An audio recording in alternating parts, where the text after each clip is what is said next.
சற்று முன் வெளியான தகவலின்படி விவசாயிகளுக்கு குட் நியூஸ். கேழ்வரகு சாகுபடியை இப்படி செய்தால் இன்னும் லாபம் ஈட்டலாம். வேளாண்மை துறை அறிவுரை. செய்தியை முழுமையாக கேட்கறதுக்கு முன்னாடி நம்ம சேனலை சப்ஸ்கிரைப் பண்ணலாம். சப்ஸ்கிரைப் பண்ணிக்கோங்க. மறக்காம பெல் பட்டனை கிளிக் பண்ணிக்கோங்க. அப்பதான் நம்மளுடைய அப்டேட்டட் நியூஸ் உங்களுக்கு உடனுக்குடன் வந்து சேரும். கேழ்வரகு சாகுபடியை விவசாயிகள் மேற்கொண்டு சிறந்த லாபம் பெற வேண்டும் என்று வேளாண் துறை விவசாயிகளுக்கு ஆலோசனை வழங்கியுள்ளது. அதன்படி கேழ்வரகு பயிரிட ஏற்ற பட்டம், ஆடி மற்றும் புரட்டாசி ரகங்கள் கோ 9, 13 மற்றும் 14 மற்றும் 15. நிலம் தயாரித்தல். நிலத்தை 2 முறை நன்கு உழவு செய்த பின்பு 3வது உழவில் தொழு உரம் இட வேண்டும். மேலும் விதை நேர்த்தி பொட்டாசியம் டை ஹைட்ரஜன் பேட் 20 கிராமுடன் 1 லிட்டர் நீர் கலந்த கரைசலில் விதைகளை 6 மணி நேரம் ஊற வைத்து உலர்த்திய பின் விதைக்க வேண்டும். மேலும் நாற்றங்கால் விதைப்பு. நாற்றங்கால் முறையில் பயிரிட ஹெக்டேருக்கு 5 கிலோ விதை அளவும், நேரடி விதைப்பிற்கு 10 முதல் 15 கிலோ விதை அளவும் தேவைப்படுகின்றன.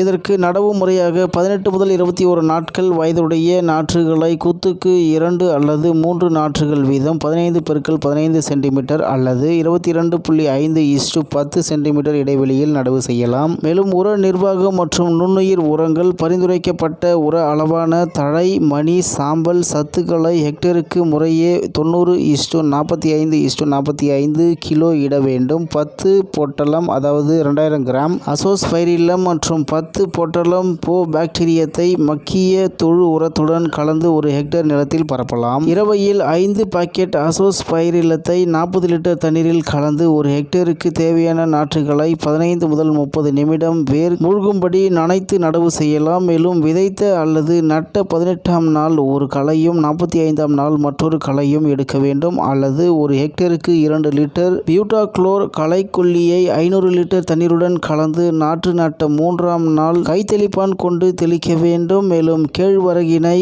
குலை நோய், செம்புள்ளி, தேமல் நோய் தாக்கலாம். குலை நோயினை கட்டுப்படுத்த 1 ஹெக்டேருக்கு 500 கிராம் கார்பென்டசிம் மருந்தினை நீரில் கலந்து தெளிக்க வேண்டும். செம்புள்ளி நோயை கட்டுப்படுத்த 1 ஹெக்டேருக்கு எடிபென் 500 மில்லி அல்லது மேன்கோசெப் 1 கிலோ என்ற அளவில் நீருடன் கலந்து தெளிக்க வேண்டும். தேமல் நோயினை கட்டுப்படுத்த நோய் தாக்கிய செடிகளை முதலில் அகற்றவும். இந்நோய் தத்துப்பூச்சிகளால் பரவுவதால் அதை கட்டுப்படுத்த மோனோக்ரோட்டோ அதாவது 0.05% அதாவது 500 மில்லிலிட்டர் பெருக்கல் ஹெக்டேர் அதாவது நோய் தோன்றியவுடன் தெளிக்க வேண்டும். தெளித்த 15 நாட்களில் மறுமுறையும் தெளித்தால் நோய் முற்றிலும் கட்டுப்படும். கடைசியாக அறுவடை. கதிர்கள் நன்கு முற்றி காய்ந்த பிறகு அறுவடை செய்யலாம் என்று தகவல் வெளியாகி உள்ளது.